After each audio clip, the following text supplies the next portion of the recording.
পাইছি। তো এখন আমরা এক জায়গায় ঘুরতে গেতেছি, এই জিন্দে যাইতে লাগে। তো আমরা অলরেডি টিকিট কাইটে হেল দিছি। টিকিট এটা দেখেন, এই যে ঠান্ডার মানে যেটা কাপড় চোপড় পিনতে লাগে বা কিনা লাগে ঠান্ডার জন্য এটা কিনুন লাগে।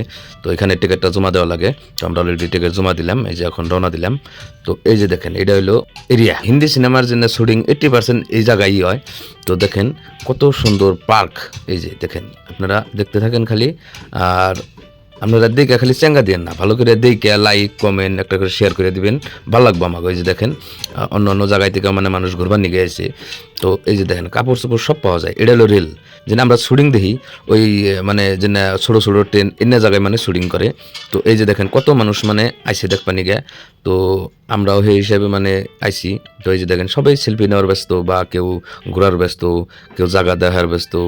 তো এই যে যেটা সাইনবোর্ড এনে, তার মানে এটা হলো আপনার সিনেমার জন্য মানে শুটিং করে অন্যের একটা ইয়ে হয়ে থাকে, মানে কথাবার্তা হয়ে থাকে। তো ওই ডকুমেন্টস কোনো জমা থাকে। তো এই যে দেখেন, এটা হলো আপনার কাঞ্চনজঙ্ঘা পাহাড়, যেটা আমরা শুনতেছি যে কাঞ্চনজঙ্ঘা পাহাড়, এটা হলো কাঞ্চনজঙ্ঘা। যে সবাই ক্যামেরা নিয়ে খাড়িয়ে আছে। তো আপনারা দেখে ভিডিও ভালো লাগলে লাইক কমেন্ট একটা শেয়ার করে দিবেন। সামনে আরো ভালো ভালো ভিডিও হইতেছে, আপনারা দেখতে থাকেন।